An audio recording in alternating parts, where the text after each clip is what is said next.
back so soon, partner. Aren't we ever? When we burned it from both ends, it's how primetime football goes. I think we finished up our post-game show around 2 a.m. Eastern Standard Time or so earlier this morning. It is now 12:14 p.m. in the afternoon. And glad you can be back with us on this overreaction day after Monday, if you will. I'm Bobby Trossett.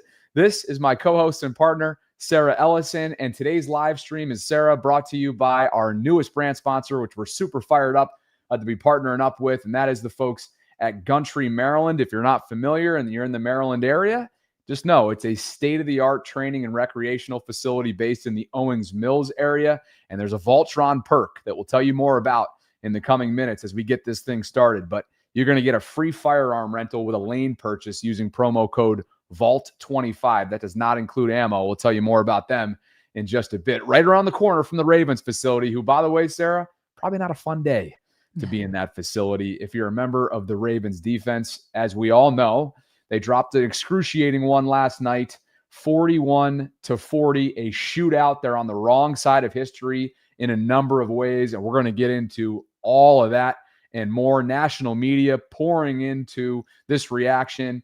A lot of people going after John Harbaugh, specifically, Sarah, like a former Ravens defensive coordinator by the name of Rex Ryan, an ESPN personality by the name of Stephen A. Smith. What about Rodney Harrison, a former Super Bowl champion New England Patriot? Also, some pointed criticism for Jaire Alexander's Ravens debut. Derrick Henry holds himself accountable, takes accountability the way that you would want a pro to after that fourth quarter fumble. And partner, there's going to be a lot of things that will weave in and out today. We already got a 50-channel VAULTRON membership gift from Eric Hill, a number of super chats with reactions pouring in on this Monday. Thank you guys for being with us. It's great to see you so soon again. Yeah, it's good to see you. We got a little bit of sleep, but we knew this was going to be like this. And we also knew that this was going to be seen by the entire country. This was Sunday Night Football week 1. It was a rematch of Ravens Bills from the rematch of the divisional round playoff game. Lamar Jackson, Josh Allen, 2 of the MVP candidates, getting votes number 1 and number 2 last year, kind of neck and neck. So we knew everybody we would be watching. Last night we discussed, who is the national media going to come after? Who are they going to come after? And of course they talked about Derrick Henry and they talked about different things. But Bobby, more than anything, more than I've ever heard before, I've heard a lot of national media talk about John Harbaugh and the pattern that we've been seeing with late game collapses under his belt. And so last night was just another one of those, but it was nearly improbable if you look at the stats. Bobby, we've got a graph right here that shows towards the end of the fourth quarter with about 4:48, the Ravens had a 99.1% chance to win that game, and the Buffalo Bills had less than 1%. That is according to ESPN analytics. And if it were isolated, Bobby, if it just happened this one time, or if it happened just once in a while, then it could be like, hey, that was freakish. You got to put it behind you and just move forward. And you know what? We're going to have to move forward regardless, because that's all you can do. You have to move forward. But there is a pattern that is being picked up. As Benjamin Solak mentioned, the Ravens have now lost 8 games since the 2021 season, in which they at one point had a win probability of at least 90%. That's 3 more. I'm sorry, the live chat's covering that. There's 3 more than the next closest team. Okay, 8 games that you lost when you had a win probability of 90%. That's 8. Okay, so that's one pattern. Bobby, with that win probability, teams that are trailing by 15 points in the final 4 minutes of the fourth quarter since 2000, those teams that are trailing under those conditions are 3 and 2,312. It's just putting in perspective how crazy that was. And maybe I'll let you pick these up. How about Josh DeBow from the AP talking more about the pattern under John Harbaugh? Yeah, well, first of all, the graphic that you just had in from Get Up is insane. The fact that that's probably the easiest stat to track and compile for their show from a research perspective ever. because it happens that seldom, or it's that consistently right the other way, that they're, oh yeah, of course, this exists right here. We'll just go ahead and add, a 3 in to the left-hand side of the win-loss column for Buffalo. Just horrific. And the wrong side of history, which is what the main topic of conversation is to begin today's show, Sarah. The Ravens are consistently on the wrong side of history in this category. Josh, as you just mentioned, Associated Press Twitter follow, has the only coaches to lose twice in regular season play when leading by 15-plus points at the start of the fourth quarter. He has the list of coaches. And John Harbaugh is one of 3 all-time on this list, Sarah, in 55 opportunities. His 17 blown double-digit leads in the second half are the most since at least 1991. And Josh also went on to write here as well, the most blown double-digit leads in the fourth quarter over the last 10 seasons. That does include the postseason. John Harbaugh and Kyle Shanahan make that list with 7 and 6 respectively. The longer you hang around, we know that he's the second longest tenured head coach, Sarah. Sometimes inevitably you end up on lists like he and Mike Tomlin don't want to be on. Right. But this is one of those ones where it's a little bit different. This is a disturbing trend that is years long now running, and they just have not been able to nip it in the bud. And it comes back to bite them on nights like tonight. And I should say last night. Yeah, it feels like it's all one day, right? Yeah, most blown double-digit leads in the fourth quarter over the last 10 seasons. John Harbaugh, number 1, Kyle Shanahan, number 2. And I think you bring up a fair point that it's like, for example, you're going to have more interceptions if you play from, 20 years old to 40 years old, right? You've had a 20-year career. So you're going to have more raw interceptions than maybe a quarterback that plays for half that time, 10 years, 8 years, 7 years or less. And so, yes, that's true. And at the same time, some of these stats, like, this one from Benjamin Solik is just from 2021, right? That it's like you have 8 games since 2021 where you had a probability of winning at least 90% of them, and then you still lose 8 of them. So that's not just a volume stat. And all of these, how about this graphic that's been going all around X/Twitter today? We've seen all these different games, and this is all recently.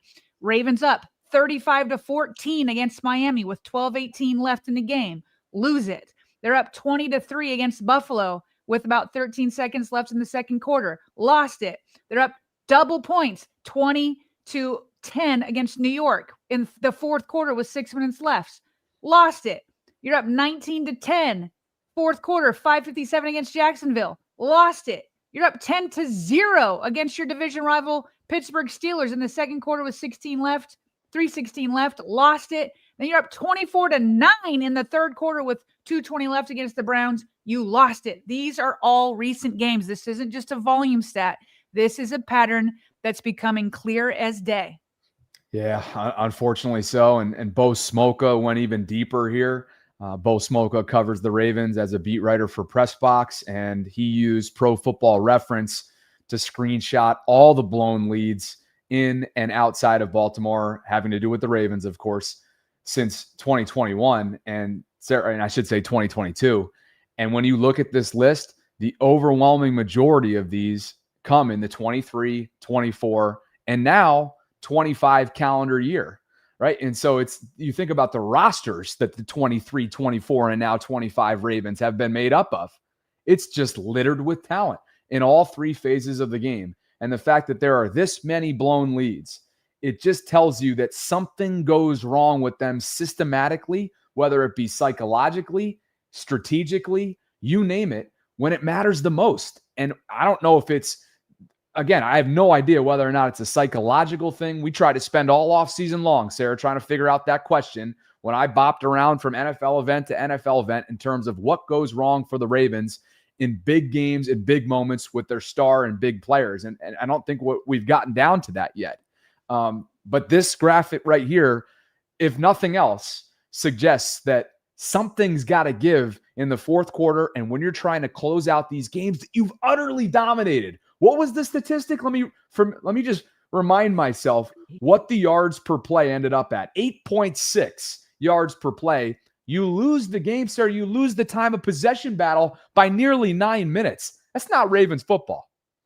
No, it's not. And that is why, Bobby, I think for the first time in a long time, like in all of these different games, you could probably pick out player execution in each single one of them. Like you could do that last night, obviously, with the Derrick Henry fumble, and you could do that in the divisional round with the two first half turnovers, and then Mark Andrews fumble, and then him missing the 2-point conversion catch. You could go back to Zay Flowers and him getting the ball punched out the goal line. Like you could go to every single game and say, well, this, and this, and this.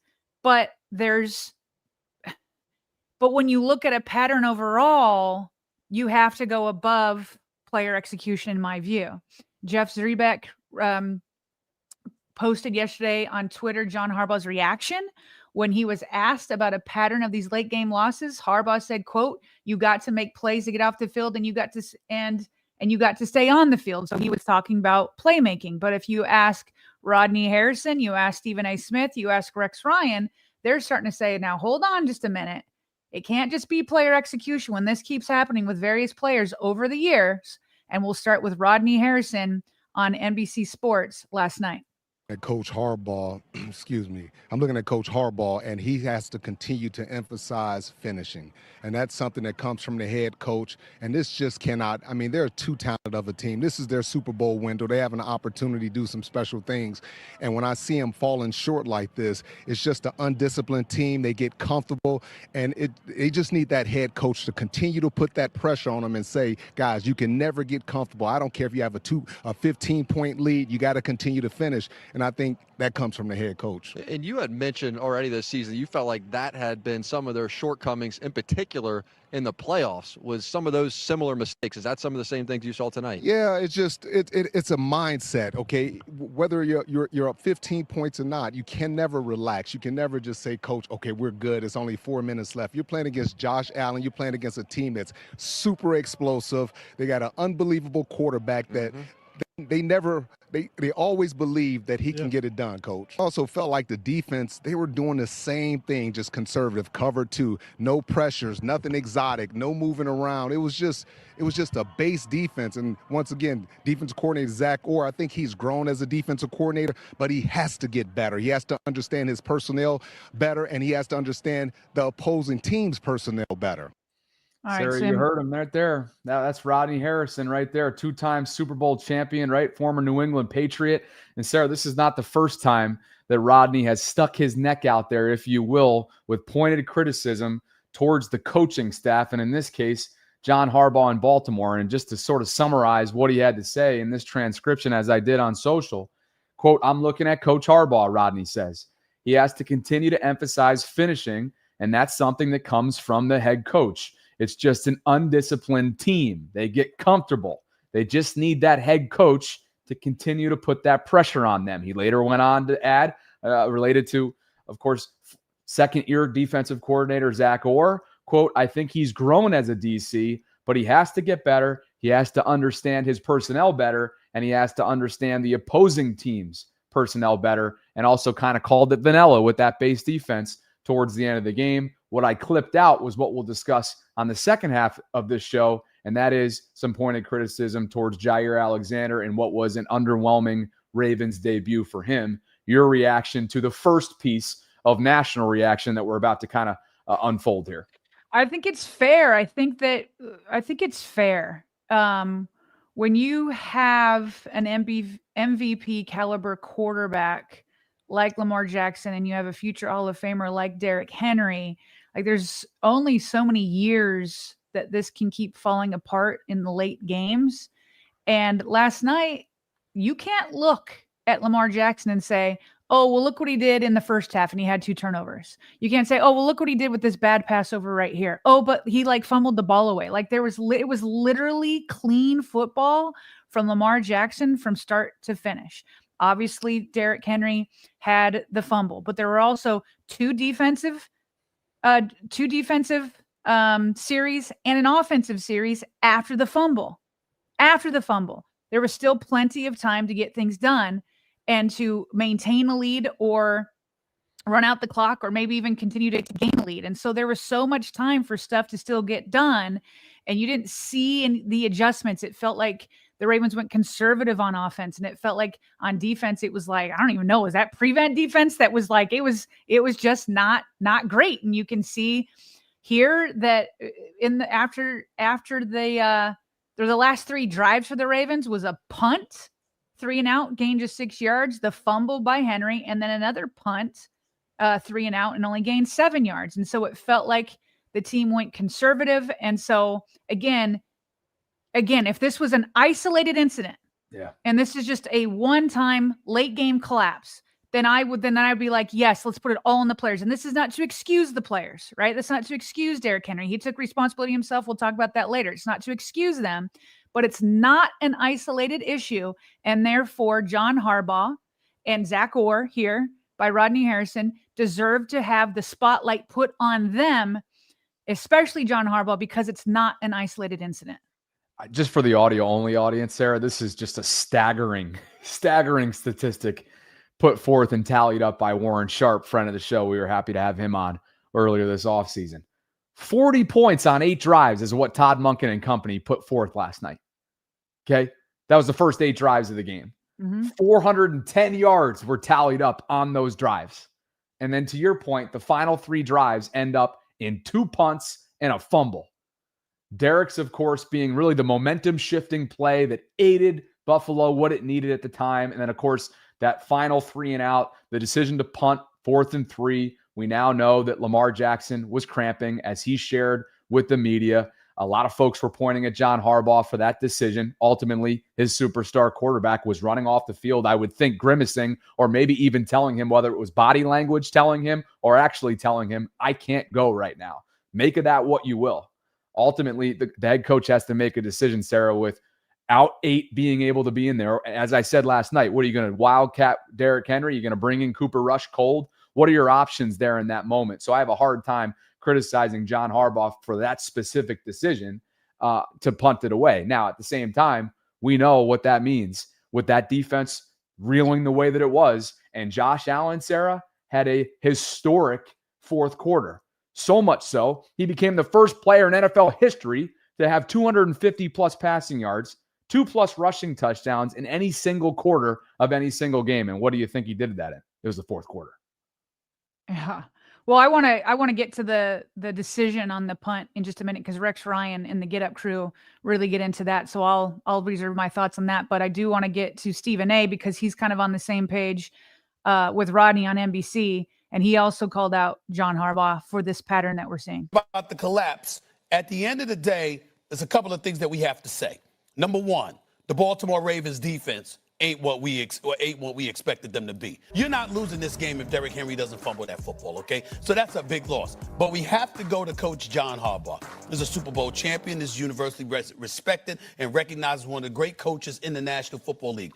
What are we lamenting, or what should we be lamenting? When we talk about John Harbaugh, do you know that there's no coach that's blown more double-digit 4th quarter leads since the 90s? Nobody's done it. We don't talk about that enough.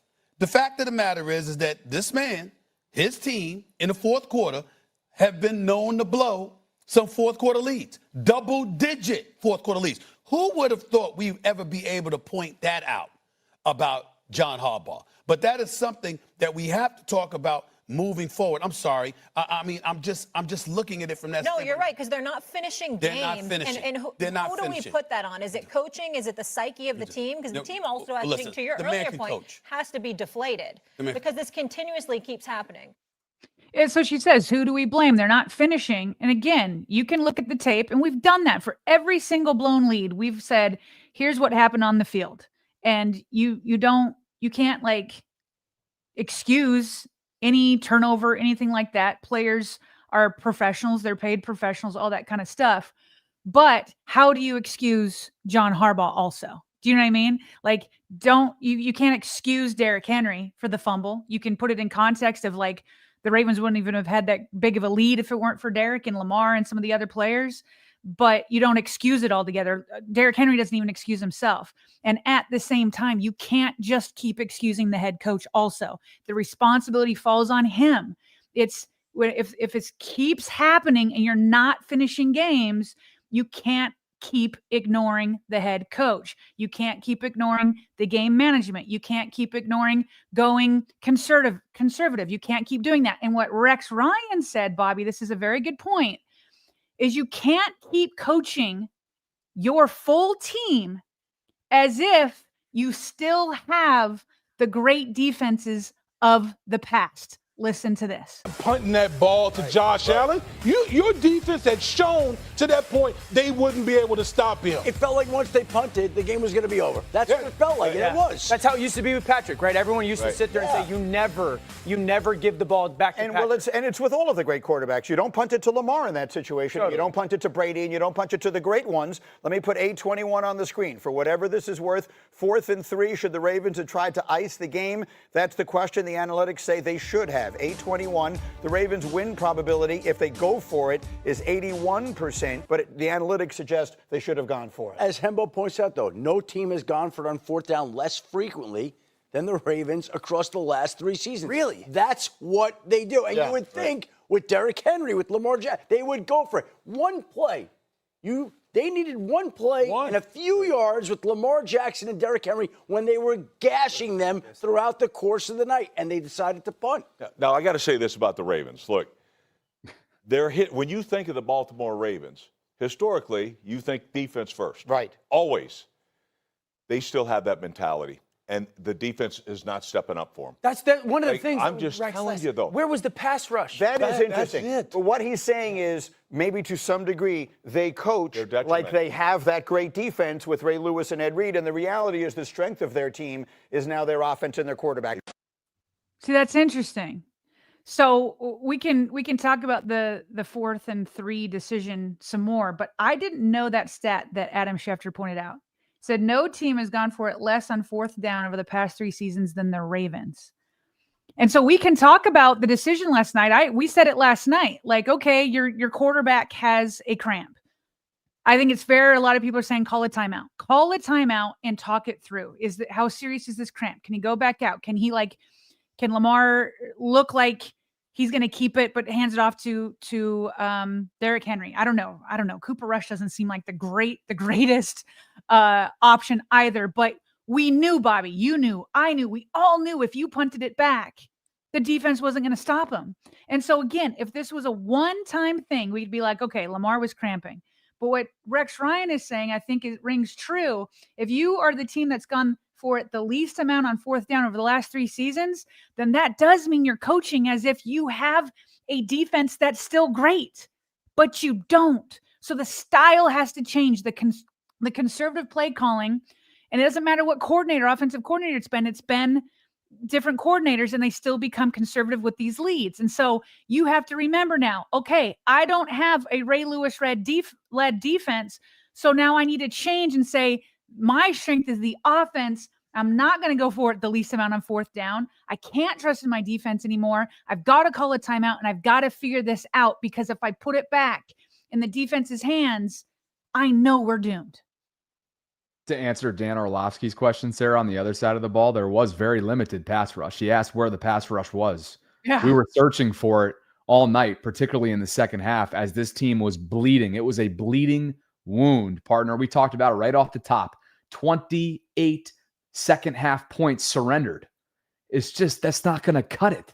And to your point, yeah, it is not the Ravens defense of old. Maybe they thought the adjustments that they made this offseason by bringing in Malachi Starks as a first-round pick, albeit a newly minted rookie, bringing in the former All-Pro and Jaire Alexander, who we'll discuss at length, of course, drafting a bunch of defensive players as well, hopefully getting more from Mike Green as he sort of gets his development underneath him, would pay dividends and ultimately allow them to pick up where they left off, from week 10 on last year. But clearly that's not the case. That is not the case. And John Harbaugh moving forward, Sarah, assuming that this unit isn't going to undergo some massive transformation, and who knows? We saw that last year. There was a transformation, all because of Kyle Hamilton.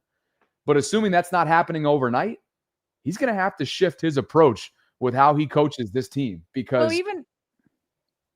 I'm sorry. Did you finish your thought, Bobby? I'm sorry. Oh, it's I was pretty much already at the end. I mean, it's because that's going nowhere fast against it. Look, they're still going to be a double-digit win team. I feel confident about that. They're going to be a playoff team. But as Samuel Njoku suggested earlier today on his video, and he came on my pregame show yesterday, I thought he had some great stuff to say.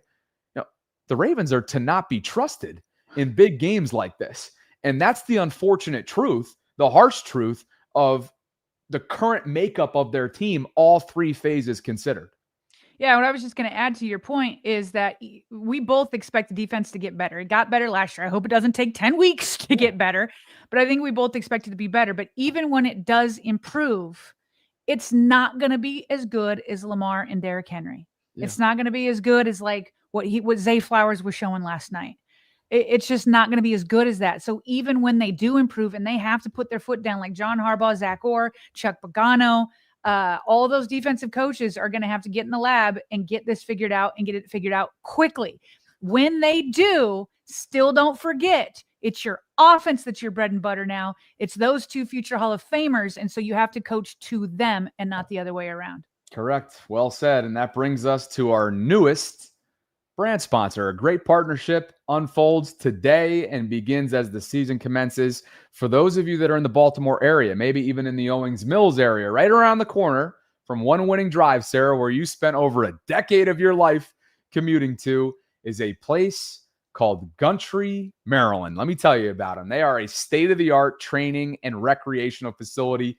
Sarah, this place, having been there firsthand, it is massive. 86,000 square feet, 46 different lanes. It offers the size and amenities of a country club. At the same time, it's open to the public. So it's not like that exclusive type of country club, but it feels like it, even though their doors open to everybody. Their mission, it's safety, it's education, it's training for all skill levels, from beginners all the way up to professionals. And there is a Vault perk, Sarah. You always know we look for our little VAULTRON perk if we can. And here's what they at Gundry, Brian Wolf, Karen, Becker, Ivy, the whole team over there that we've had a chance to get to know. Here's what they're giving to you guys, VAULTRONs, throughout this partnership. A free firearm rental with a lane purchase if you use the promo code VAULT25. That does not include ammo, but if you use the promo code VAULT25, they're going to give you a free firearm rental with a lane purchase. All that information can be found in the show notes. We also have a direct link in the live chat. But Sarah, let's familiarize ourselves quickly here with the site itself, because you can easily make a reservation, again, by clicking on that link, which brings you to just the premier range instructions, what things look like. It is pristine. You have training opportunities around you as well. I mean, this dude looking like he's ready to go. And it breaks everything down for you. Range rules, firearm rentals, reserving a lane or simulator, a facts page. And then if you go over to the menu, you can just see how deep a dive you can take on Gundry.com. Here's the front area right here, just in case maybe that, I don't know, gives you some recall if you drive through Owings Mills here and there. You can plan your visit by going to this part of the website. Archery, firearm training, and firearm services. I mean, you name it. Brian Wolf, by the way, is a great friend of the show. Brian is a retired Baltimore County cop, and he and his sister Karen and their entire team just do an unbelievable job. And oh, by the way, there's a cafe. You've got simulators, a self-defense room. You've got firearm memberships. I mean, I could keep going, Sarah, but what was your first impression of the website? Yeah, no, I definitely looked through it, and I loved, if you want to scroll up a little bit, definitely like the simulators and the self-defense room, all that kind of stuff. And who doesn't want to have like a nice cafe in the middle of it all? And so, Bobby, I grew up in Colorado and Utah. It's like different out there. There's lots of like hunting and things like that. And so I definitely like that they're providing like a place where you can safely learn how to use firearms. Because if you don't learn about it, and you somehow somehow come in contact, then, it kind of spells disaster. So I love that it has all different ways that you can learn to use those things and be safe and smart about all of it. But yeah, that simulator kind of stuck out to me. Yeah. And these simulators, to your point here, I mean, if you're like a multi-sport athlete or you're training for a specific sport, look at all the options here. I mean, let's just talk football, because we're talking Ravens, obviously. You can practice throws, plays, and kicking with real-time feedback in these simulators. What about soccer? It's soccer season. It's fall time. Tests goal scoring skills or play head-to-head, so on and so forth. I mean, the options are literally endless. We would love for you to check out Gumtree. You can visit the show notes. You can visit the pinned comment right now in the live chat. And again, if you want to cash in on that VAULTRON perk, they're going to give you a free firearm rental with a lane purchase using promo code VAULT25. Go hit them up on Instagram while you're at it at Gumtree, Maryland. Thanks to them for the support. And thanks to all of you for being with us on a big show, overreaction, or just analysis. In this case, hopefully we're not overreacting to anything. Over 3,100 concurrents at the moment, including north of 1,000 in the YouTube space, partner. Please like the video on your way in. Subscribe to the channel if you haven't already done so. Hit that notification bell, so on and so forth. Thank you for being here. You can gift give. You can become a channel member by clicking the join feature.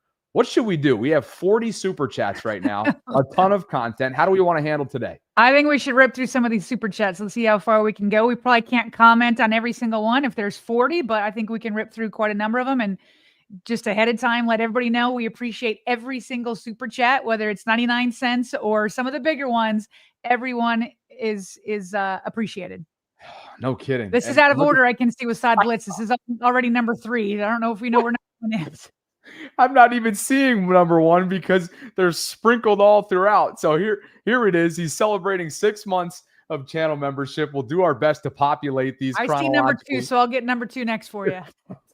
Sod Blitz 34. That's when you know our place is essentially, just straight up not populating because of how much interest there is right now. Sod Blitz 34 writes, thinking back to the offseason when you guys were laying the Munkin glaze on thick, I chimed in and said, great X's and O's, guys. Very bad situationally. Why don't you go to comment number 2 for Sod? Number 2, he says, play caller. I stand by that. Last 2 drives, if you can call them that. I'm screaming for a PA pass.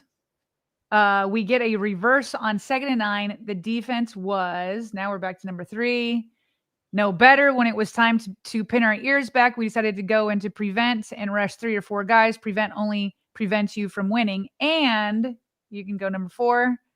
And the whole game. I'm saying we need to get a turnover when Henry fumbled at the end and that timeout, 1-0 popped on the screen. I knew we lost then. All right. Thank you, Sod Blitz. He had 4 things to get off his chest. Appreciate you. And that brings us to Benton. Benton writes, offense scores 40 and still loses. Are we, let me dare say, the Bengals? Defense looks lifeless except for 14. Love the show, Bobby and Sarah. Thanks to Benton. Well, remember, the Ravens defense kind of was the Bengals last year. Remember, on the quarterback betrayal list created by MVP voter Mike over at The Athletic. Silver, something like that. Sando, thank you. Or Silver, okay. Yeah, no, it's Sando. Remember, the Ravens and Lamar Jackson was the number 1 most betrayed quarterback until like the last week, and then Burrow barely took his spot.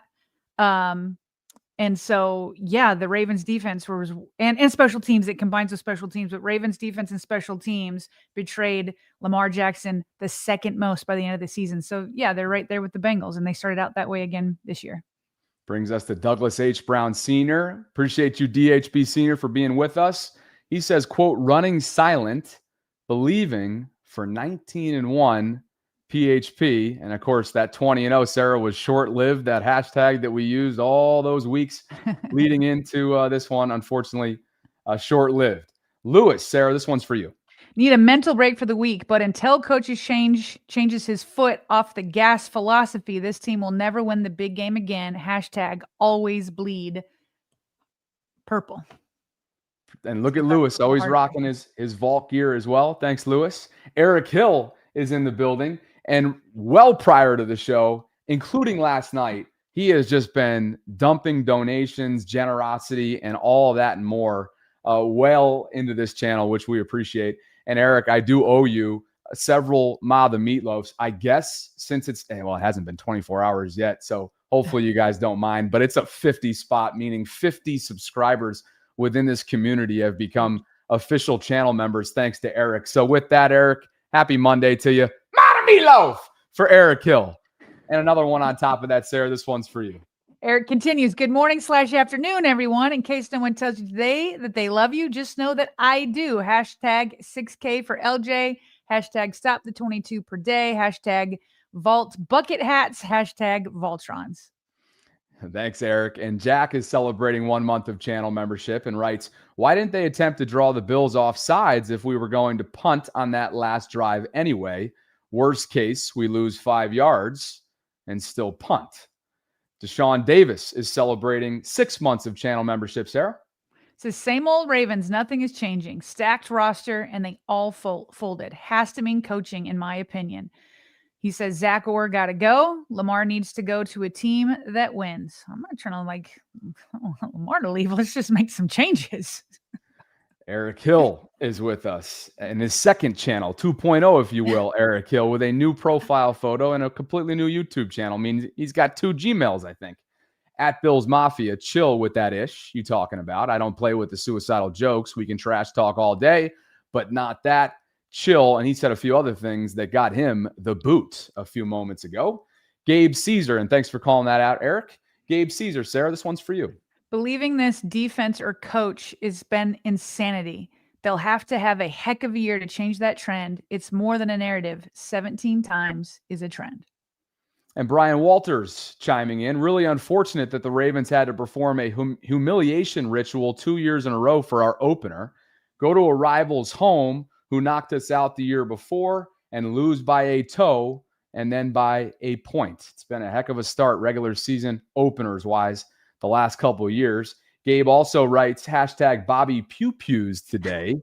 We see you. And I figured, why not start the Gundry membership by bringing them out myself? I was going to say, we got Gundry going and you got your guns out. You're like, I don't know, maybe enjoying the Florida weather with that, what is it? A tank top, a cutoff, sleeveless, whatever you want to call it? Something like that. Or more so like, you know what? You nap for 5 hours in your PJs, you get right up, brush your teeth, let Tilly out, grab a bite to eat, and just go. We are officially in season mode, guys. And thank you for being with us on this Monday. Lineal Quantum for you. I actually blame the Orioles because they pulled off an improbable win and used the Ravens helmet as a celebration on Saturday, transferred the bad vibes. And Brian Walters is back with another one. When someone shows you who they are, believe them. We have anxiety when the Ravens are leading for a reason, grasping defeat from certain victory. Captain Hard writes, defensive culture in Baltimore is over. Biggie 3, a.k.a. Rave, who Sarah gave me an all-time segment earlier this morning, says, I told you so. Just leaves the hashtag with a bunch of ... and says, guys, you know the rest. Bro Flacco is celebrating 3 months of channel membership. Following this team is legitimately terrible for my mental health. Same crap, different day. We're 1 week in and already talking historical L's. Hashtag, he says, fire Harbs. Gabe's here again. We look like baby deer trying to walk when closing out games. And PHP, who made the trip to Buffalo, Sarah, gives us $19.01. I can't imagine he's feeling great today, and yet he's still may not be in the 20 category like he promised leading up the 20-0 campaign, but I guess he's gone down to 19.01. For 19-1. Heading back from Baltimore, he says, I asked not to be embarrassed, and they allowed an embarrassment on national TV. I'm sick of this. Are they? Not enough time to say what I want, but on to week 2, hashtag 19-1, hashtag no picks. PHP, I can see why somebody as dedicated as PHP is frustrated and embarrassed this morning, and he traveled all the way up there to support his team, and now he's got to come back not feeling great. So much love to you and safe travels on your way back to Baltimore. Yeah, thanks again for the sermon on Friday, PHP. I know a lot of people enjoyed that. I played it back a couple times on the Bobby Baltimore side of things. Brian Walters writes, Harb shouts, quote, who has it better than us at halftime, then takes a nap. We need a pirate, not a pawpaw. Ooh, he's catching some strays today. Captain Hard says, also, let's kill this narrative that we have a bunch of talent on defense. We have a bunch of players living off of their names. Only player that's living up to expectation is Kyle Hamilton. Gabe, Sarah, for you. Says, where is Dean Pease? I can tell he's gone. He's more a consultant this time around. Yeah, rather than maybe like an in-game advisor type role, right? Chuck Pagano takes over maybe where he left off there, and Dean Pease more of maybe a voice in the background. Mel writes, I'm just so sick and heartbroken. It feels like a Super Bowl will forever be out of reach. I'm trying not to overreact, but this is hard to see. Wake up, Ravens. D-Wiz is celebrating 4 months, Sarah. D-Wiz says we've been, or Dwiz, I remember him saying that was the correct way, one syllable. We've been consistent in helping our opponents play their best at the end of games we have in hand. No killer mentality with this squad, SMH. Asmodeus, a.k.a. Richard, says this is a Harbs trend. Dean Pease was criticized for prevent defense too. That makes me think it's beyond the DC and rather an HC, meaning head coach issue. Gabe says don't have the line to run this Georgia offense, #woof. And Pem 15 Shaft is celebrating 6 months. Mike Tomlin told us this like 3 years ago. He said when things get tight, just wait, and Harbaugh and the Ravens will make a mistake. I do remember that clip. Can he do it? Remember how He's he gifted said us a super chat. PHP is back, and he says Chiefs fans in here make no sense. The insecurity is thick, and Bills fans yapping online is par for the course. They're all smiles in person. No chill with the keyboard games, kids. #19-1. #no picks. And that should read so chill with the keyboard games, kids. That from Park Heights Prophet making his way back from Western New York. Eric Hill is just out of this world. It's a $50 super chat. The magenta in the background there. Sarah, you read it and I will finish it if you know. Yes, I love it. He says, I have to use my second account. And this is, again, because you had to do the same thing last night. I still believe we're going to learn from this. At minimum, the players. I say there should be a clause in coaches' contracts to say if your coaching affects a loss, they should lose money out of the contract. Mama Meatloaf! Thank you, Eric. It feels weird with the enthusiasm sort of on a weird level today, but I'm just doing what you guys, I think, want me to do. And unless otherwise told to do so or do otherwise, I'm just going to keep it rolling because I guess that's the bar that we've set for $50 thresholds and 50 channel VAULTRON membership gifts, which is exactly both of which what Eric has brought to the table today. D-Rod rocking his Vault snapback. What gets me is that after this loss, John got on his press conference and tells us what they need to do. Win, we know that. Go out and do it. L, dreams. Bill's not punting that back to Lamar. Jemmy 93, Sarah, for you. Says take a timeout, have Lamar take a pickle juice shot. And Bobby, I don't know if a timeout would have like loosened Lamar up completely. I don't know, but I do think, still would have been smart to like check and talk it through and maybe come up.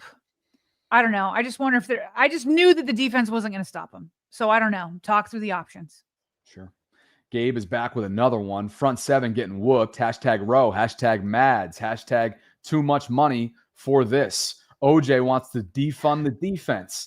Olu is in the house. Maybe it's the loss, but Bobby with the young guns out seems out of control. Let's go young guns out after a win. Week 1 troubles don't last. Week 2 loading. Olu, marketing. Think marketing, my guy. Guntree is sponsoring the episode. Come on now. It was too easy. Next Gen Retro says, this ain't no overreaction. Need a strip from the top down. Richard, Sarah, for you. We will never win a Super Bowl how we are now. The important games, Bills, Green Bay, Kansas City. If we can't beat true Super Bowl contenders, we're washed. I'm also a pistol marksman. Okay, good to know. I did not know that. Moneybag is celebrating 3 months of channel membership. What's up, Money? And Michael Banks, Michael says, on the ledge, ready to jump. That fourth ball. Michael, come on back down, big dog. Yeah. Come on back down. On the ledge, ready to jump. That fourth quarter ruined a remarkable game by our offense. Defense has to step it up now. Mid-fourth, I knew we were done for. Kobe Pruitt addressing you specifically. Kobe said, Sarah, I mentioned it last night, but you underestimated how the media would make this loss about Lamar. Nick Wright and your boy Acho couldn't wait to downplay Lamar. We'll get to Nick Wright in just a minute. I think that Acho, I thought his post might have been a little personal, I think, because he's been so under attack after his MVP vote. So I thought Acho was more trying to be like, see, I told you that Josh Allen was better. I don't know that I didn't listen to the whole clip, to be honest. I can go and listen to it, but that's more how I was taking it. Is he was trying to like, what's the word? Just bring a little redemption to himself for his MVP vote last year. Anybody that wants to take a victory lap on that, to me, it's like such a baseless comment because it has nothing to do. Obviously last year's MVP candidacy has nothing to do with what happened last night and vice versa. I even saw Chris Collins. I enjoy Chris. I know he catches a lot of strays online for some of his commentary, but he even said something similar last night on the telecast. And I know sometimes it's just broadcast entertainment or whatever. You're in the moment. But those two there's no correlation, you know? Yeah. Michael Banks writes, we already had this one up. So let's see. On the ledge. Then we went to Kobe. Michael, we have this. Moneybag says, I feel like Harbaugh didn't give Lamar the moment to be great and win that game on 4th and 3. Where was the pass rush? Nurudeen, Sarah, for you. Not going to lie, I can't get too bought into this team anymore. For my own sanity, I need to become a casual. Show me Rowe. I won't recover from this one unless we're 3-1 after beating the Chiefs. Also, I'm not sure if Harbaugh knows Mike McDonald is gone. LOL. Lecky celebrating 2 months of channel membership. Just here to show support. One love. Hashtag Raiders. We got a Raiders fan that's showing support. One love. Isu or Isu. Not sure which one, but he's celebrating 2 months of channel membership. He wants to know why it's so difficult to keep the Ravens' foot on their opponent's necks no matter what the score is. Don't we all? Kenny Do It says Flock. Revenge opener last season too. Similar results. It's a long season. Chin up and believe that the Ravens can overcome. Hashtag Vault. Deshaun Davis, Sarah, for you. It says, nah, Lamar deserves so much better than their garbage franchise. Woo! Lamar goes, and I'm a follow. Jonathan celebrating 3 months. Just disgusted. That's all. Love you, Bobby and S. We love you, Jonathan. Thanks for being here. Dream says, glad to see I inspired you, Bobby, after yesterday. You certainly did. You talk about a gun show inside this show today. Dreams is on a whole nother level outside his car, looking like $1 million, telling me everything I needed to know about pregame yesterday. So thanks to Queon for the continued support. And Kobe, Sarah, is back. This is an orange banner. It's a $20 super chat attached. Why is it that Derrick Henry can take accountability and say the loss is on him, but we have to live with Harbaugh giving the equivalent of a thoughts and prayers speech after every collapse, and he never takes responsibility? Ty says, we almost lost our last Super Bowl where John Harbaugh had a double-digit lead, won on the last play. Legit question, if he didn't win a Super Bowl, would he still be here? Ray Dog, we truz. Says, you either die a hero or you coach long enough to see yourself become John Harbaugh, the villain, he says. Rafike writes, I've resisted this for a while, but it's unavoidable. It really has to be the coaching. Not panicking, though, but we need to fix it. Brian Walters. Let's get some positivity going. If we make it to the Super Bowl, I will donate $1,000 to the channel. Let's go support our boys. Hashtag money for sleeves. Hashtag VAULTRONs. I guess that is a vote in the other direction of today's wardrobe. Thank you, Brian. And thank you for a really awesome, generous potential donation coming down the line. Gabe writes, I'm downgrading to a casual as well. Doctor's order. Hybrid theory celebrating 6 months. Did we talk about the Bills fan hitting Lamar on the head yet? We talked about that yesterday. There's also a pullout for it that's like a 10-minute segment. So go ahead and go check that out, Hybrid. Yep, you can find that in the best of playlist on the Vault's front page. Tiny Tim, I should say, gaming says, let's be real. Roquan don't seem to have that dog in him no more. This Harbs rhetoric must stop. Number 14 said it. Lack of player execution on defense mainly. Number 40 and number 45 looked great in the opener to me. Nagasaki. I don't know why it can't be both. It's got to be both. Player and coach execution. It's got to be both. Nagasaki. Says so much salt today. I'm going to get hypertension. It's a bad loss, yes, but relax. We go through this every season. Hashtag on to Cleveland. Thank you, Nagasaki. And thanks to all 60 plus of you who have contributed to today's show and weighed in with your voice, with your opinion, and everything else in between on this Monday, September 8th, following Bills-Ravens. If you could on the way in, please like the video, subscribe, hit that notification bell, consider becoming a channel member, leaving a super chat or gift-giving membership like so many of you already have. Sarah, this number of concurrents is about to go north of 4,000 in the coming moments. We're so thrilled to be with you guys, and thanks to Gumtree for sponsoring this episode today.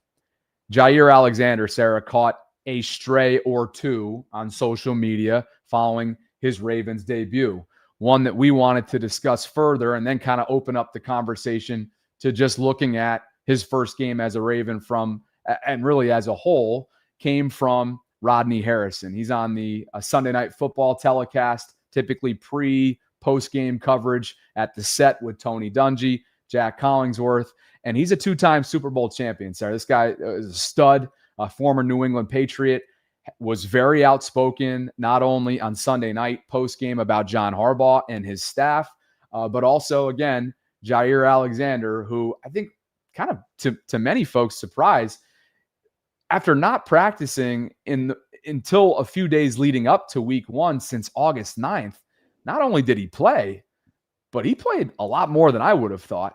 And so we'll get into his game as a whole, but it's set up here by Rodney Harrison. Have to be accountable. I talked to Jaire Alexander. He said, "Oh, I'm ready to play. I'm going to play 20-25 plays." That's half. You got to be ready when your name is called. You have to be ready. And if you don't have post safety help, what are you doing playing outside technique, giving up the inside? It's those little things, but that comes from an experienced defensive coordinator. You know what I mean? So details, the small details, and that's the difference between winning a championship and just being an MVP and not winning a championship. And Sarah, I thought our friend Cole Jackson summarized it well in the X space. He said Jaire gave up a 32-yard man coverage rep on a corner route to Josh Palmer to get the Bills into field goal range. That's what you just heard Rodney refer to there in that clip. And then the very next play, as we discussed at length on the post-game show, he's 10 yards off man against Keon Coleman, Bills' talented second-year wide receiver, and has zero break on a bended in route. And he shoelace tackles him instead of letting him score, which obviously was counterintuitive from a clock management standpoint, Sarah, and allowed the Bills to do what they do and ultimately allowed a veteran who was just signed to the practice squad on a whim in Matt Prater to kick the game's winning field goal. Yeah, no, I mean, Jaire Alexander did not have the debut that I think any of us had expected. I think Chidobe Awuzie had a better game. And Cole and Rodney pointed out some of those big plays for sure. I mean, you're in man coverage, you give up a 32-yarder, and then it just seemed like he wasn't making plays left and right. And then finally, when you don't want him to make a play, he gets that shoestring tackle. Jaire Alexander was asked after the game, like, what do you think the biggest problem was? And on defense, and here was his answer. Biggest problem? I mean, I wouldn't say it was a problem. I mean, we're playing against a good team, a good quarterback. That was the problem. So, I mean, it's week 1, so we just got to learn from it. Karita Parks, Bowie TV on that in terms of the post-game sound there. But, addressed it head on, Sarah, ultimately. This is a player that, as we know, a month removed from a knee drain, less than a year removed from a PCL tear. You want to give him a little bit of grace, but you also heard Rodney there, right? Almost kind of calling out a little bit of maybe not the want, but like the preparation or just in terms of the technique there with Jaire Alexander. Played a lot. I'm going to pull up Jeff Zaribek's screenshot of the snap count because I'm curious just to see where he ended up. But again, played a lot more than I would have thought given his limited availability throughout the summer, Sarah. Yeah, no, I was curious what that snap count is also. I got it right here. Okay. It's 33 on defense. That's 39%. And let's just, for comparison purposes, pull up Cheeto's. Cheeto played 79% of the snap count share there, defensively speaking. So it seemed like Alexander was out there a third of the time on defense, and Cheeto was out there 2/3. Actually, wouldn't have been surprised by that. Like if the game plan going in, knowing that he practiced the whole week going into it and that you could kind of ease him in. So like 1/3 versus 2/3 actually seems pretty reasonable. Maybe once you saw how, sorry, I was saying maybe once you started to see how poor he was playing, then you could maybe have given him less snaps. But yeah, I mean, it's hard to say on our end, Bob, because we don't know his health status. All we know is when he's out at practice, we don't know how conservative they're being. We don't know how well he feels like he knows the defense, all that kind of stuff. So going into it, yeah, 1/3 to 2/3 sounds great. But once he's like not playing well, then you might be like, okay, well, Cheeto's playing better, so maybe we like give him more snaps. What were you going to say? Just that I was a little bit surprised, even with like the 30% share, just because of, or like a quarter. What did we say? What'd you say it was? A third? 1/3 to 2/3. Yeah. Yep. I don't know. I just based on up until like a week ago, up until the start of this past week leading into week 1, I know in my mind, I was like, man, he seems like a total long shot, just given the lack of participation and the knee drain and knowing the PCL severity and knowing how careful they wanted to be with him ramping up. But then again, if you read the tea leaves with some of the things that John Harbaugh was sharing throughout his press conferences in the weeks that led up to it, clearly Jaire was breathing down his neck. I mean, the guy was chomping at the bit to get out there. He wanted to be out there, and all credit to him for having that competitive spirit. But I think it does come back to like that, what we were sort of forecasting going into week 1, Sarah, which was like protecting the player from himself and allowing for that ramp up period to happen. I'm not saying that they made a premature decision, but some of the play does suggest that he's going to need a little bit more ramp up here to get himself fully healthy, if indeed he isn't fully ramped up yet. Yeah, and I just going back to his soundbite that we just played there, where they asked him what the biggest problem was, and he was like, well, it's that they have a really good offense and that it's Josh Allen and that it's week 1. It's okay. And I think that's like a reasonable response. But like after we just read through all those super chats, you kind of get a feel for where fans are at. And, you know, people are saying, I'm going to become a casual. I can't do this. And so it's like Jaire Alexander, new to the scene, saying, hey, it's only week 1. And that's one of the best offenses in the league, right up there with our offense. He's like, it's going to be okay. That's fair. But it's also fair for people saying, hey, I got to become a casual, because we've been hearing this broken record for years now. And it's tough to see people watch what we all feel like is a Super Bowl caliber roster. And maybe it's not a Super Bowl caliber defense. Maybe we gave too much credit to it with all these first rounders out there. Maybe it's not. But it's just so tough to continue to see Lamar Jackson, the talent that he is. And it just feels like wasted opportunities year in, year out. And so fair from Jaire Alexander's point of view, but also there's a different point of view in Baltimore that precedes him coming here. Yeah, it's probably a good like point to just kind of step back for a half second and realize that we could have just seen a preview of the AFC Championship game. Yes. In you know what? January. Yeah, we kind of skipped over this. Let me see if I can pull this up real quick, Bobby. Here's what's crazy. After all the stats that we just went through, and also after knowing that the Buffalo Bills going forward have the 30th ranked strength of schedule, Bobby, it's the easiest in the AFC, the easiest. Knowing all of that, check out on this next slide, still ESPN Analytics chances to win the AFC, despite that cakewalk of a schedule that the Bills have, and despite winning this head-to-head matchup, ESPN Analytics still has the Ravens with the best chances to win the AFC at 24%. The Bills 21, Chargers 13, Chiefs 10, Broncos 6, Colts 6.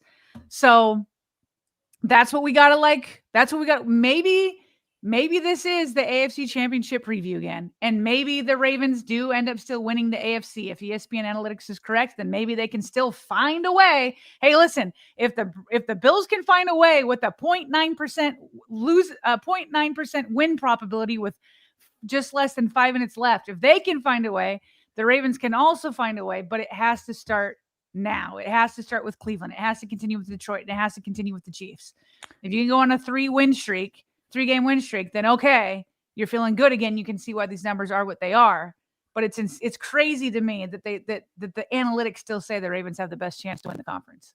You know who found a way to kind of face the music, I guess, if you will, post game is the King himself, who was en route to really a signature performance, Sarah, as he fumbled the football in the fourth quarter, which really was a game-defining, momentum-shifting setback for the Ravens that they were not able to ultimately overcome.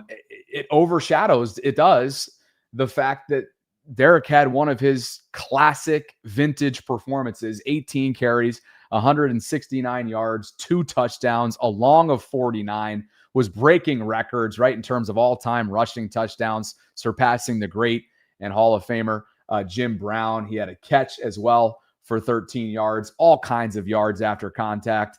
But the fourth quarter fumble, which was just inexplicable, an excruciating blow, did not stop him from meeting with reporters post-game. This was in a scrum courtesy of ESPN's Jamison Hensley, shared from his Twitter account. Well, I mean, I got to take care of the ball. Told my teammates at the game, put the boss on me. I own it like a man. We emphasized taking care of the ball since we got back. It's a big emphasis, especially in our room and running back, taking care of the football, keeping it high and tight. Got like a days ago, and they made a play, but I put this boss on me. If I take care of the ball, I feel like it could be a different situation. But as far as offense, we just got to execute, and we didn't do as well, at the end. So we just got to look at the film and correct it.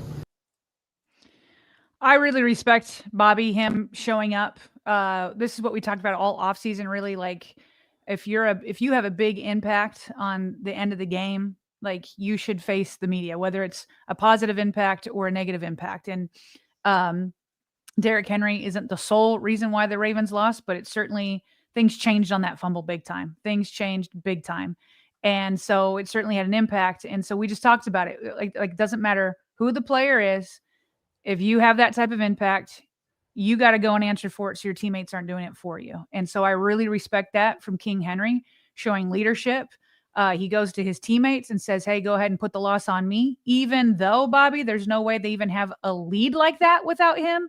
What was his final rushing yards? Did he hit 200? No, but he very well could have. Had that drive continued, he very well could have. 169, so 31 off from a 200 burger. 169. I mean, he just kept breaking through, even when they were, stacking the box with 8+ defenders. And that's what is really so just confusing. It's like, how is it? We saw the Bills stacking the box early throughout the entire game. And the offensive line and Derrick Henry kept breaking through.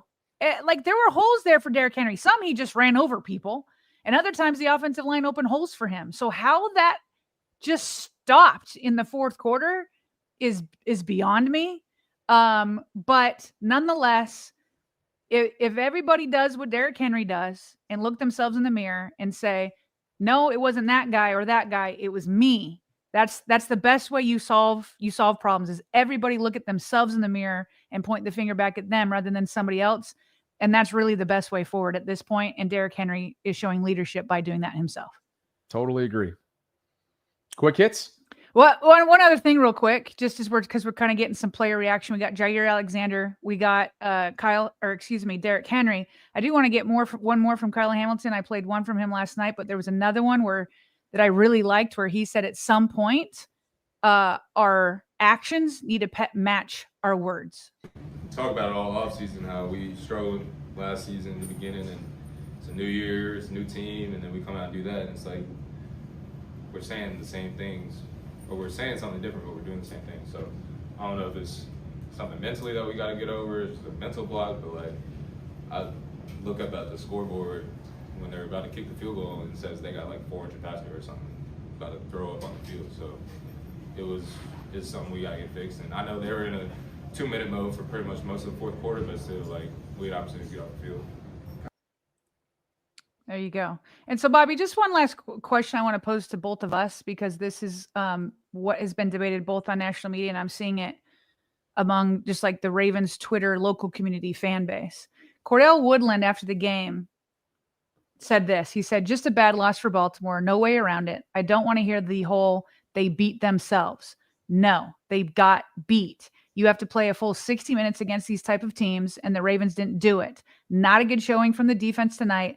Oh, and the mixed extra point. So my question to you that I know is being debated everywhere, is this another one of those games where you can say the Ravens beat themselves, or do you have to give more credit to the Buffalo Bills and what they did? I love it from Cordell. I think this is a refreshing take. I think there were many times last year where this was the label, and deservedly so. It was an accurate label that the Ravens couldn't get out of their own way. And while I guess you could make that argument at points last night, this was a Bills team that was resilient, relentless, dominated the time of possession game, particularly in that second half. Josh Allen was electric. At the same time, there were some fluky plays, right, that certainly aided ultimately the Bills being able to do what they did. Matter of fact, think about it. Malachi Starks dropped a would-be interception. Chido Awuzie dropped a would-be interception. There were some fluky flags in there. There was the tipped pass touchdown right into the hands which I thought was great concentration, but into the hands of Keon Coleman. And so as much as, look, you can play that game all you want. Mm-hmm. I think at some point, though, it becomes stale, maybe. And that's what Cordell is getting at here. And I tend to agree with him. But there were some fluky plays that happened in favor of Buffalo. But again, the Ravens just have to finish the game. And ultimately, Buffalo wore them down. That interior defensive line played really well in the second half, was wreaking havoc on the right-hand side of the Ravens offensive line. So I'm happy to go in that direction with Cordell this time around. Whereas I think a lot of times last year, I mean, it was simple stuff that they were just totally shooting themselves in the foot. Yeah, I definitely think we have to give the Buffalo Bills more credit than we did in the divisional round game. I mean, this time around, look at some of these stats. I mean, Josh Allen, 33 of 46 for almost 400 yards. Kyle Hamilton just pointed that out.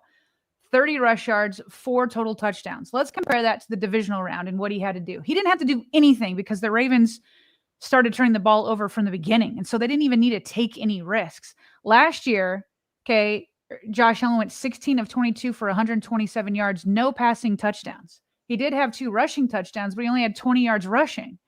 I mean, Josh Allen had to play this year. He had to put on his cape this last game. He didn't even have to pull it out of the locker room. He didn't even have to bring an MVP cape. Yesterday, he had to. And I just think while you can point to like maybe Zach Orr not putting the guys in the right places, or we talked about Jaire Alexander, like at the end of the day, I think that Josh Allen, the offense, was just better than Zach Orr and his defense. They were just better. Of course, the fumble was there, but you also have to look at Ed Oliver. Ed Oliver punched that out. That wasn't like, oh, it slips through somebody's hands, or a bad snap like the Justice Hill one, right? The Justice Hill, luckily he recovered it, but that really wasn't the Bills' defense forcing that. The Derrick Henry fumble was forced by Ed Oliver. Ed Oliver had like 3 game-changing plays. That was one of them. Another one, he just bulldozed Daniel Fa'alele right into Lamar Jackson early in the game. Ed Oliver came up with some big plays. And then Matt Prater, who's coming off the streets, came in and he hit all of his field goals, including the 32-yard field goal. So while I do think the Ravens still shot themselves in the foot like they have in the past, I think that the Bills deserve more credit this time around than they did from that divisional round game.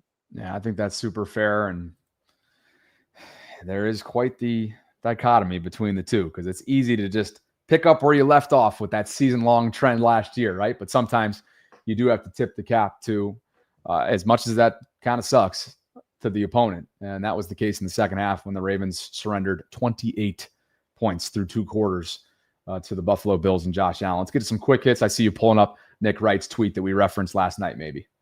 Yeah, so the first quick hit, obviously people said last night, including Kobe, that they felt like the national media was going to come after Lamar. And while, Kobe pointed out 2 guys, I think by and large, most people have more come after John Harbaugh today than Lamar Jackson, which I think is probably the correct way to go. And more people have talked about Derrick Henry and that fumble, even though they're saying it's an aberration. They've pointed that out. I really haven't seen too many people, but when people asked me to go look up Nick Wright and I went to his page, I did a search for Lamar Jackson. I didn't see that it was kind of buried in here. So this is the tweet I think everybody was trying to get our attention to on last night. Nick Wright said, the Ravens will simply always be the Ravens, an unbelievably talented team with an all-time quarterback who simply can't win these games for a multitude of reasons. Bobby, I'm going to wait because there's no way you can put this game on Lamar Jackson. You can't. You can't. And so a lot of people were discussing, did he say, when he says who simply can't win these games, is he saying an unbelievably talented team, comma, with an all-time quarterback, comma, who simply can't win, meaning the team can't win? Or is the who referring to Lamar? I want to hear what he has to say on a show today. If he goes after Lamar, we will have it tomorrow and we will have our rebuttal. But the way it's written, you could take it either way. He's either coming after Lamar or he's coming after the team in general. But I was going to show a slide right after that. The Lamar Jackson, sorry, bud. This one right here. The Lamar Jackson run. We are just both going after this slide. Sorry about that. Trying to set you up for success, and you're trying to just do it yourself, which is totally fine. You do your thing. I don't know why I should just let you finish it, but whatever. Look at this. I think Benjamin pointed this out. This is MVP type stuff. This is incredible When you're up by 9, it's 3rd and 10. And the line, we're going to get to what Daniel Fa'alele did on this play. He doesn't have a lot of work. Let's put it that way. There are 2 defenders. Look at Lamar in the completely opposite direction, running towards his own end zone. 2 defenders following him. And somehow he gets a 19-yard gain. But according to ESPN, not ESPN, NFL stats, what's the NFL one? The stats. Next Gen Stats. Next Gen Stats. Thank you, Bobby. Next Gen Stats said he ran for 75 yards, and then they scored the next play. This man was calm and clean the entire game, despite having to run for his life a few times. So we will see what Nick Wright has to say, but that would be bananas if he was referring to Lamar and not that team and not the team in that tweet. Yeah, that was just signature stuff that he makes look so effortless, just an absurd amount of running. And then the fact that you have to go play quarterback seconds after running 75 yards just to gain a net 19. Oof, I do not envy the conditioning that's required to do that, Sarah, so effectively. I just wanted to revisit this because I think 2 things can be true. Josh had precision when it mattered the most. On 3rd and 4th down, he was 9 of 10 for 115 passing yards and 3 total touchdowns. But Sarah, the second part of this that can be true on top of his precision and greatness when it matters and those clutch moments that he's delivered for the Bills. I mentioned the flukes a few minutes ago, and we've already mentioned the non-existent pass rush. So tip your cap to Josh. I think one piece of truth. The other piece of truth is that he was chilling in the pocket and had all kinds of opportunities to post up, survey the field, make good decisions, and move the ball all throughout the 3rd and 4th quarter, which he did successfully for the Bills. He had all the time in the world. You're right. Both things can be true at once. Let's see. Any other quick hits here? Oh, you know that you're not playing well, especially on the offensive line, when people from that follow other teams. So there's this the account that's a Jalen kind of Carter account, follows the Eagles, all that kind of stuff. And when they're watching you live and they don't have a stake in this game, they're in the NFC. They're just watching, hey, who could be, if we make it back to the Super Bowl as an Eagles franchise, who of these teams is going to meet us there? Could it be the Bills or could it be the Ravens? And this guy who follows the Eagles says, bro, who is number 77 on the Ravens?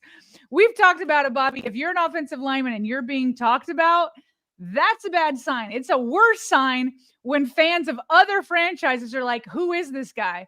Last night, Rave Kingdom, who's the biggest Ben Cleveland truther on this planet, he sent us this video showing how, listen, I showed a screen grab how he let Ed Oliver take him for a ride. This is a completely different scenario where he just couldn't find work and couldn't help out despite Lamar having to run for his life. Here and act like I'm the greatest Ravens analyzer and I know exactly how plays goes.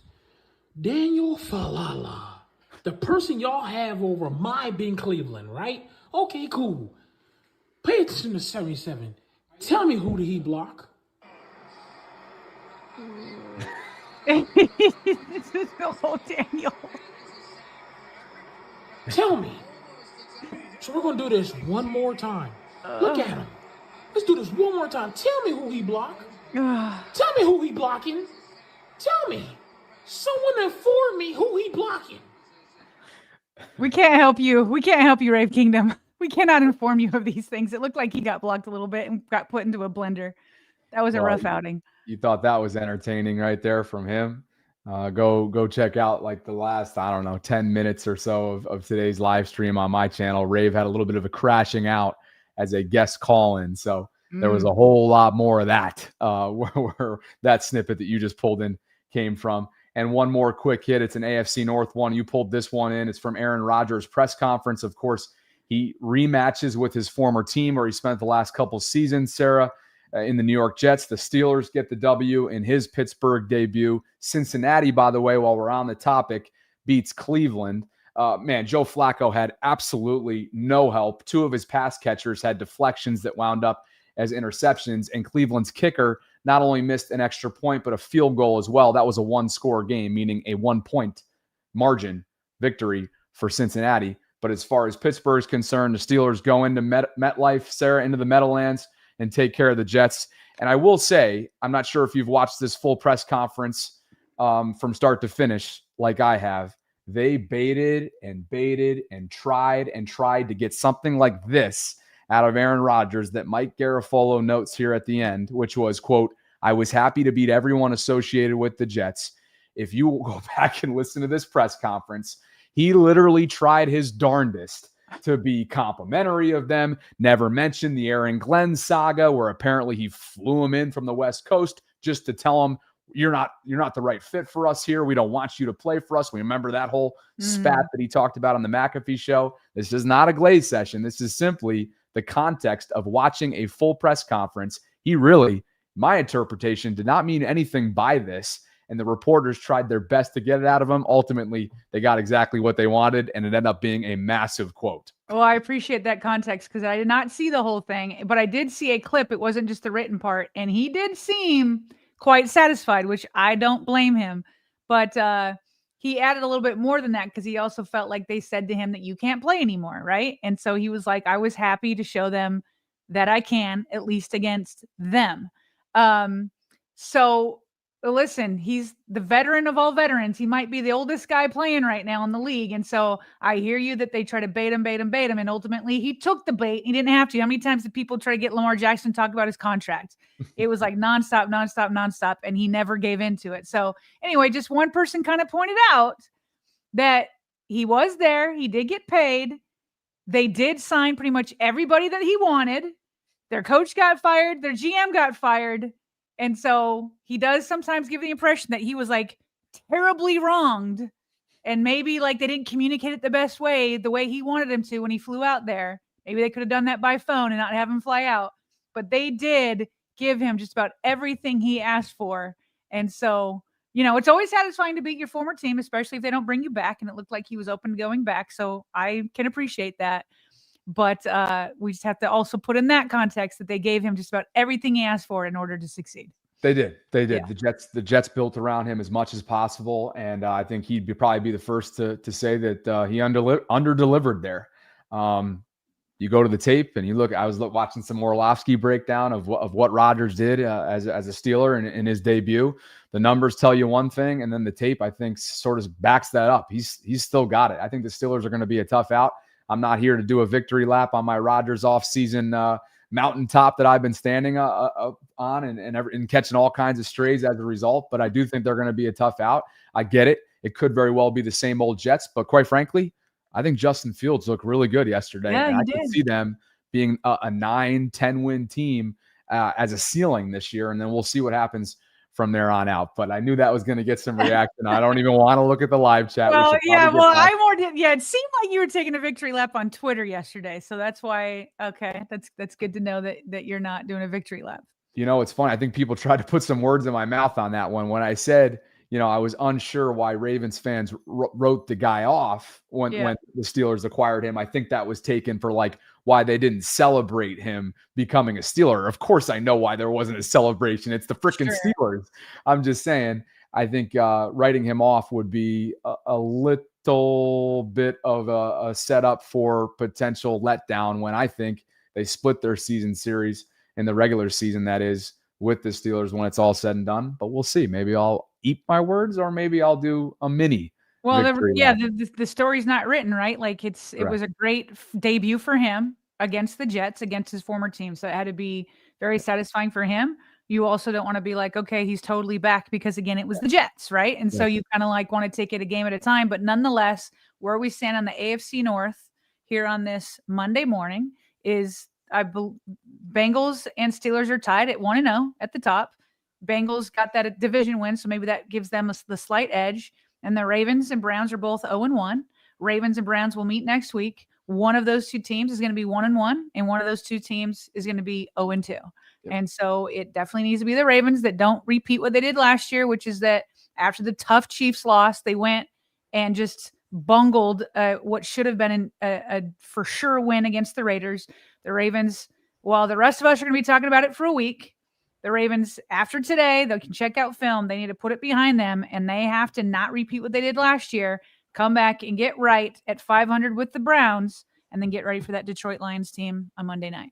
Yep, you know it. Home opener coming up this weekend in Baltimore. Tactical Precisions is celebrating, and I should say Tactical Precision Training LLC is celebrating 2 months of channel membership. And they write, Gumtree is beautiful, by the way. I've been there, which is awesome. A shout out to our newest sponsor. Gumtree is beautiful. Discipline beats talent every time. We need to be more disciplined. That from Tactical You don't say. You've been to Gumtree, huh? Tactical Precision Training LLC. That kind of makes sense, Sarah. Mark Anthony, the gamer, celebrating 3 months. Mark Anthony says, can we stop with the 20-0 and 19-1 stuff? That's trash. Let's be real and enjoy football week by week. I'm also in Florida, Bobby. Sarah, I love your strength. Appreciate you, Mark. I've just learned myself, everybody can do what they want. I don't tell people how to be a fan. So they express what they want to express. I don't want to put words in anybody's mouth, but I can see why that might be annoying to some people, but keeping optimism and hope high is good for another fan. I think everybody needs to fan the way they want to fan. What's up, Mark? Appreciate you, man. Let us know whereabouts in Florida you are if you're comfortable sharing. Wildlife says Alexander played too much, especially with Cheeto balling the way that he was. And he also says there was only one. Thanks, Wildlife. Andrew G says the sun came up today. Stay positive. A little smile. And Capybara, Sarah. Capybara says, I love Harbs, but the players and coaches have changed while these implosions persist. It may be time for a shakeup. This problem feels bone deep. Here's the second one from Wildlife. I saw the defense in place to make plays, but there was a lot of arm tackling. They will improve.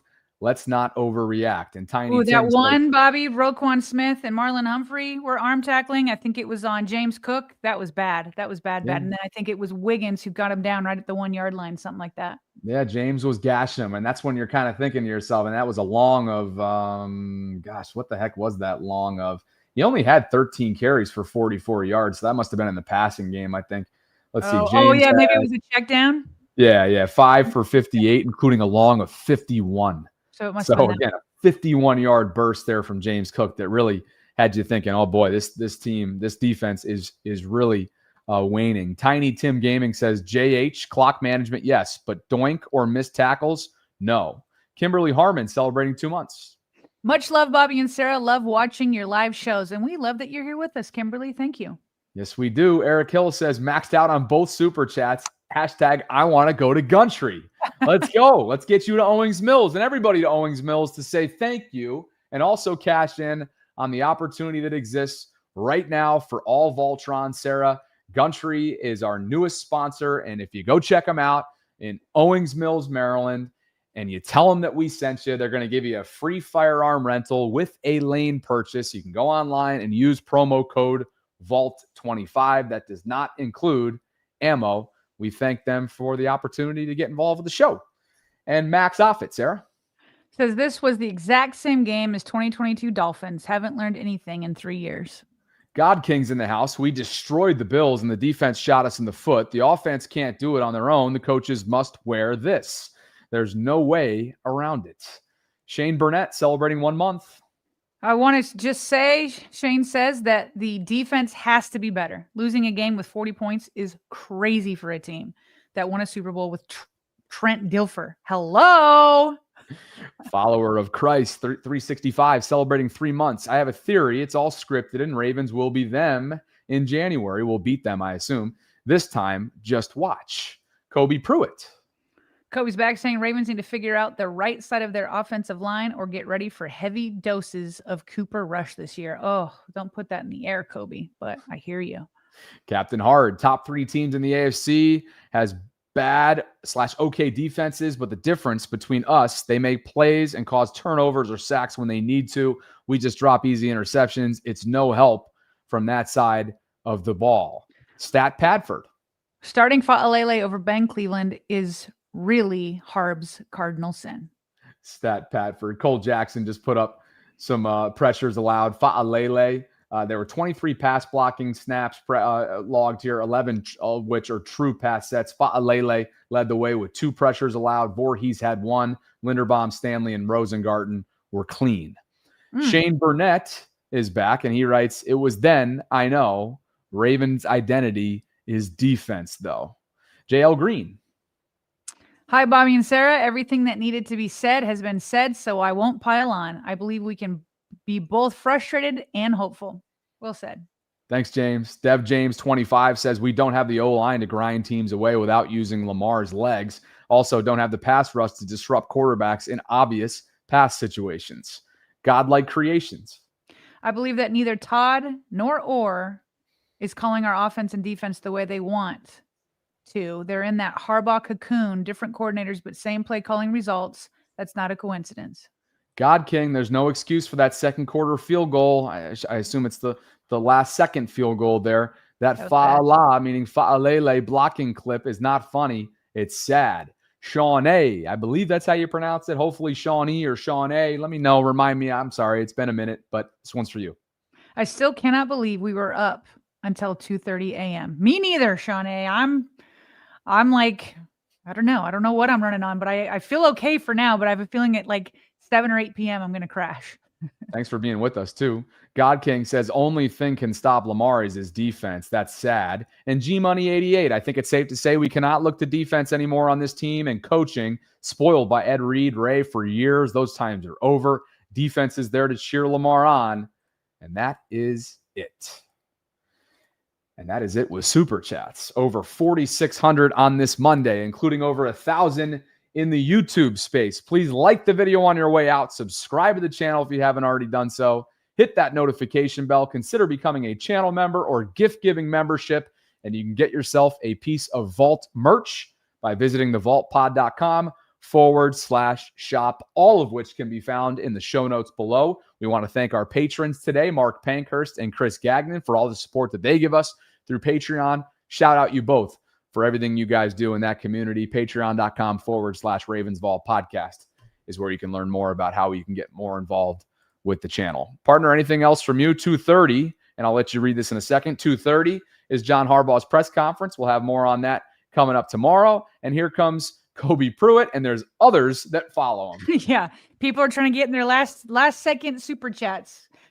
Kobe says the Giants look like they're going to be bad this year. Maybe we can trade for one of their defensive line game records before the deadline. Yeah, we got a couple weeks to kind of figure that all out. Who's going to be who, and who's going to be trying to be selling things, and who's going to be buyers. Yep. Important to note that Jadeveon Clowney's still out there. Zadarius Smith was brought in by Philadelphia at the end of last week, and Matthew Judon went to Miami. Romo Murdoch says Harbs has benefited from a surprising third-string Joe Flacco and Brian Billick players to win a chip, and a last first-round pick in Lamar hasn't come close to Billick in terms of evaluating John's tenure. Darren Thompson, Sarah. Says my thing is multiple times in obvious pass situations, we have 3 defensive tackles on the field with no speed to get Allen down. Some of the interior defensive line play was challenged for sure. Cole Jackson also sharing some pressures by, not allowed, but by, meaning made by the Ravens defense. Over 59 pass block snaps, and 32 of which were true pass sets. Nnamdi Madubuike recorded 5. Peebles, Owe, and Travis Jones, along with KVN, each recorded 2. Tavius, Trenton, Kyle, and Broderick all had 1. None for Mike Green. He had 14 pass rush snaps and 10 true pass sets. That's again from Cole Jackson, tallying up and down the Baltimore defensive line from week 1. God King says, EDC, save us, please. Thank you guys for a jam-packed 90 minutes worth of content. We felt the love today. We felt the love yesterday. Viewership is through the roof. And even though it's under these trying circumstances, we're glad to be back with you guys in in-season mode for the foreseeable future. Sarah and I will start to turn a page in the coming days for week 2 in the home opener against the Browns. And be on the lookout for us trying to finalize Tuesday film study segments moving forward. We're still working on that within the Ravens creator community, but we look forward to hopefully getting some of those scheduled for the upcoming Tuesdays ahead. Thanks to Gumtree for the opportunity to partner up this football season. Again, you can learn more about them in Owings Mills by clicking on the link that's included in the show notes and also as a pinned comment. And partner, anything else at the top of mind before we jump from you? No, sir. I'm going to look forward to John Harbaugh's presser at 2:30, and we'll check out Nick Wright later today since everybody's talking about him, and we'll definitely be back tomorrow. Okay, off we go. The Monday rolls on. Boy, it is wild today, and it's already 2 o'clock almost. It's Crazy Place says I'm 1 minute away from Gundry. Well, perfect. We got an Owings Mills resident or an Owings Mills resident. Maybe you're an Owings Mills native that's currently chilling in the chat. Guys, I'll be live on my personal channel probably later up this afternoon. I got to get a bite to eat. It's currently raining. So, Tilly, I don't know if we're going outside or not. But thank you for spending some time with us on this Monday. Enjoy it. Try to get yourself right. And as the players say, 24 hours, rinse, recycle, repeat. Week 2 is coming up. And that page turns quickly, at least in the NFL player, coach, and staff community. For Sarah Ellison, I'm Bobby Trossett signing off from this Monday Ravens Lunch Hour live stream. It's brought to you by our friends at Gundry, Maryland. We will catch up with you in well under 23 hours from right now for a Tuesday edition of the show. And as always, Vaultrons, thanks for spending some time with us here inside the Vault. We'll talk to you soon.